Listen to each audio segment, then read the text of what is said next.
The outbreak of the Second World War presented the world with an untold number of heroes. From the medics who tended the wounded in the line of fire, to the pilots who engaged in dogfights with the enemies, millions of people stood up to fight for their country, and many of them died doing so, an act of immense bravery by itself. But there were some people whose selfless actions saved the lives of many people around them, or whose devotion to their country inspired their men to keep fighting against all the odds. Here are 5 heroes of World War II and the courageous actions they took. Before I start, put yourself in these people's shoes, even if it's just for the duration of this video. Let their ambition, courage, and heroism motivate you to dig deeper, inspire you to be the best you can be, or simply to appreciate these people's devotion to their country or a greater cause. As always, I hope you enjoy the video. Lachi Man. Lachi Man was born in Nepal in 1917, and despite only being 4 feet 11 inches, wartime rules allowed him to enlist in the British Indian Army during the outbreak of World War II, where he served as a rifleman in the 4th Battalion, 8th Gurkha Rifles. In 1945, his battalion was ordered to cross the Irrawaddy River and attack Japanese forces in Burma. This is where Lachi Man went above and beyond the call of duty. He was defending the forward post of his small platoon and bore the brunt of 200-strong Japanese enemy. He and his men had 2 options: hold down their positions and fight, or accept defeat and let the enemy take over. Despite being severely outnumbered, they stood their ground whilst the enemy threw grenades their way. On 2 occasions, Gurung picked up the grenades that had landed in his trench and hurtled them back at the enemy. However, when he attempted this with the 3rd grenade, it exploded and blew off the fingers of his right hand, as well as shattering his arm, severely injuring his face, body, right leg, and also rendering him partially blind. At this point, 2 of his comrades were badly injured, but Gurung was far from giving up. He took out his standard issue Kukri knife, punched it into the ground, and shouted that no Japanese would make it past. He then loaded up his Lee Enfield Mark III with his left hand, and continued to fire for 4 hours, shooting any Japanese who would enter the trench, usually at point-blank range. As the Japanese dwindled, suspecting sudden death if they entered the trench, Gurung was shouting, "Come and fight," and 31 enemy lay directly in front of him, who he had quite literally single-handedly killed. Gurung, through a determined act of bravery, had stopped the enemy from overrunning and occupying the trench, and his effort inspired the rest of his comrades to follow his example and hold the enemy to the last. Despite being cut off for 3 days and 2 nights in horrendous conditions and pain, they managed to destroy every attack, owing a huge amount of this to Gurung's refusal to give in.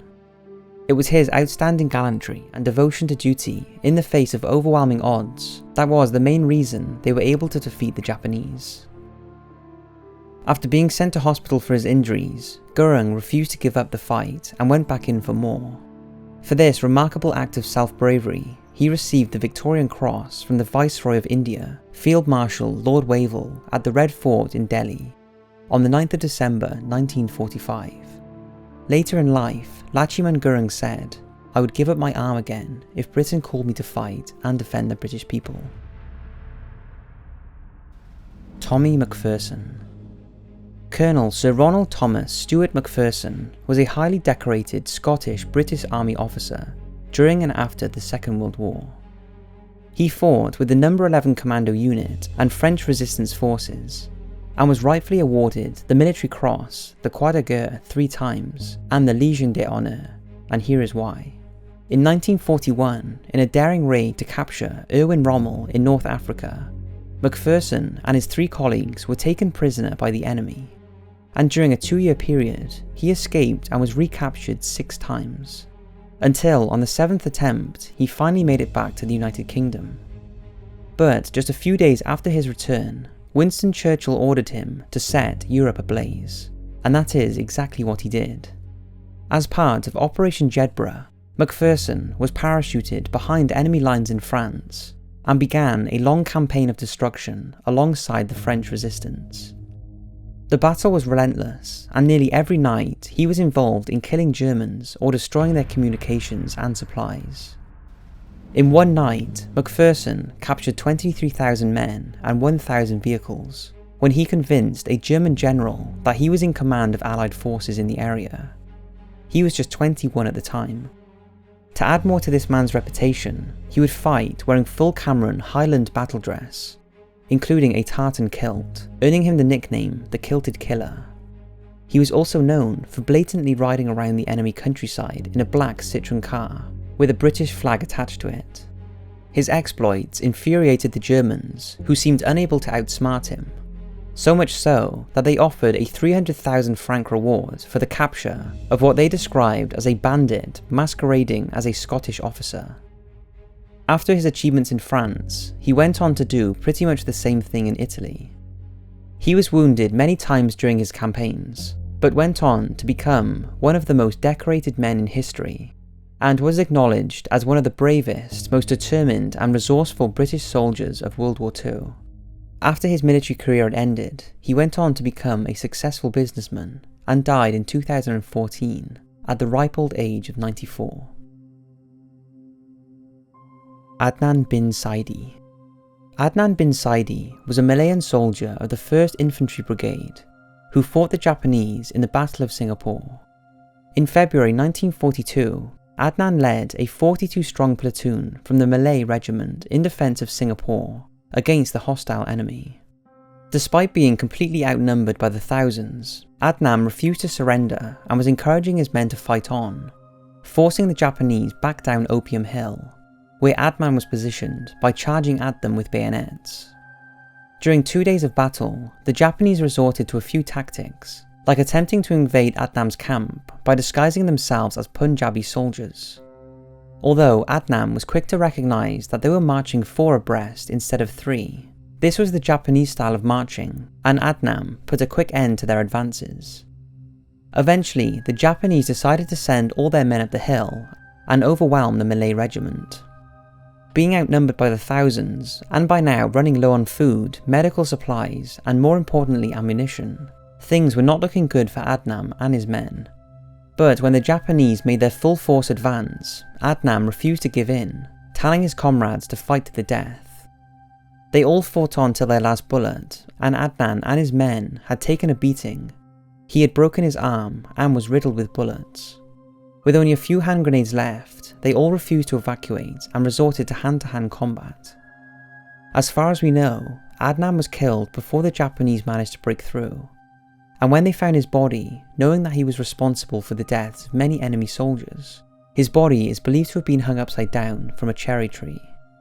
Adnan Bin Sulaiman led a small group of relatively inexperienced soldiers and gallantly stood up to one of the most powerful armies in the world. He managed to inflict substantial losses on them, even though he had no chance of winning. His motto was Bear Puting Tulang, Jangan Puti Mata, death before dishonour, and he inspired a fighting spirit in the Malay people that stands to this day. A war memorial plaque honouring Adnan and his Malay brigade was constructed by Singapore's founding Prime Minister in 1995. Mrs. Vinken and her son Fritz. Now this next one is more of an act of human kindness than an act of heroism on the battlefield. It took place during the famous Battle of the Bulge, when German troops launched an offensive through the densely forested Ardennes region of Wallonia in Belgium, France and Luxembourg. The surprise attack caught the Allied forces completely off guard, and the Americans bore the brunt of the attack, including the highest casualties of any operation during the war. Mrs. Vinken and her son's story comes in on Christmas Eve 1944, when 3 American soldiers, one of which was badly wounded, were lost in the dense Ardennes forest. After walking for 3 days, they stumbled upon a small cabin in the woods near the Belgian border. It was the temporary home of Elizabeth Vinken and her 12-year-old son Fritz, who had fled to the cabin after their bakery in Germany had been bombed. When Elizabeth opened the door, she was confronted by 3 American soldiers speaking in a language she did not understand. The men were cold and weary, and her son Fritz wondered what his mother would do, faced with enemy soldiers on her doorstep. Remarkably, she signalled for them to come in, and then asked Fritz to get 6 more potatoes from the shed and to kill their rooster. As his mother prepared the rooster for dinner, there was another knock at the door.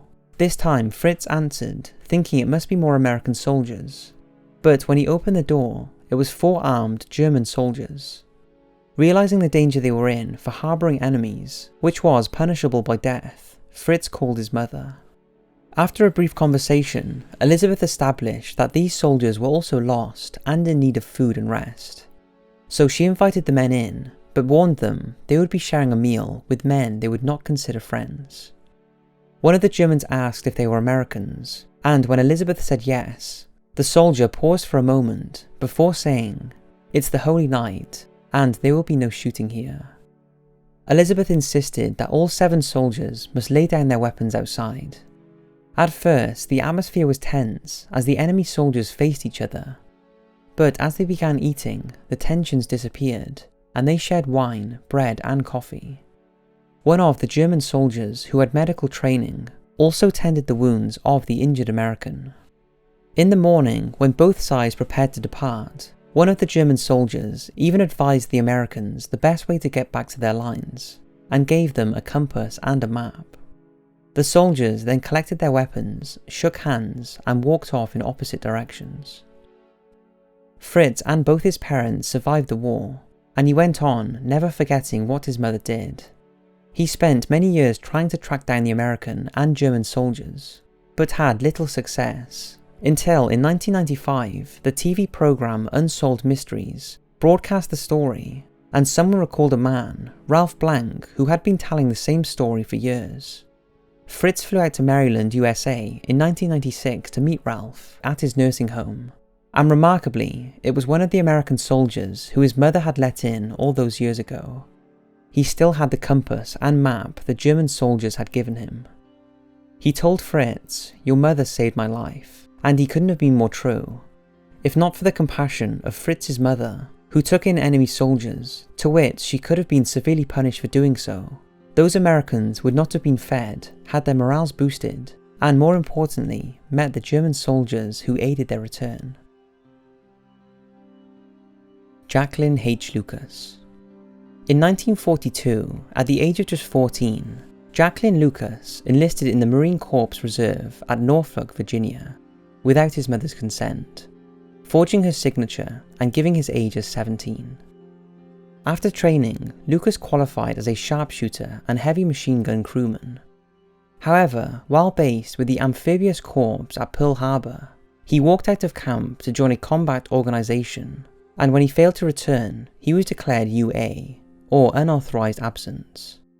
He had stowed away on board the USS Jewel, although the day before he was to be placed on the Marine Corps deserter list, he turned himself in. Lucas was then assigned as a rifleman, and on February the 19th, 1944, was landed on the island of Iwo Jima with C Company, 1st Battalion, 26th Marines. The very next day, Lucas and 3 Marines were crawling through a twisty gully when they spotted an enemy pillbox. They retreated into a trench for cover. However, in a parallel trench, they could see 11 Japanese soldiers. The 4 men fired their rifles at the enemy, and the Japanese retaliated, throwing 2 grenades into the Marines' trench. Lucas spotted the grenades and warned his comrades. Then, in an extraordinary split-second act of courage, he leapt onto the grenades, jamming one of them into the ground with his rifle before laying on top of it, then reaching out for the other one to put it beneath his body. The first grenade exploded, causing catastrophic injuries, and for some miraculous reason, the other grenade did not explode. Due to his actions, his 3 comrades were unharmed, and they managed to kill all the Japanese soldiers. Not realizing Lucas was still alive, they continued on their way, leaving him in the trench. He was later found by another passing unit who tended his wounds and protected him from enemy fire, and he was eventually evacuated and arrived in San Francisco on March 28, 1945, where he underwent 21 surgical procedures. Despite this, he was still left with over 200 pieces of metal in his body. On the 5th of October 1945, Lucas was presented with the Medal of Honor by President Truman, the United States of America's highest and most prestigious personal military decoration. In 2000, a new amphibious assault ship was built for the United States Navy. The ship was named USS Iwo Jima after the World War II battle Lucas fought in, and when the keel of the ship was laid, he placed his Medal of Honor citation in the ship's hull, where it remains sealed to this day. Lucas died in 2008 at the age of 80, knowing that in a selfless act of courage, he was willing to die for his men by lying on not one, but 2 enemy grenades. How he survived is nothing short of a miracle. So that's just a handful of the many heroes during the Second World War, and whose actions should never be forgotten. When you feel like the day is not going your way, think of these people. It's people like this who have, even in a small way, allowed us to live in a world we do. The world is far from perfect, but it could be a lot worse if not for the bravery and selfless devotion of others, and that should never be taken for granted. As always, thanks for watching, and I'll see you in the next video.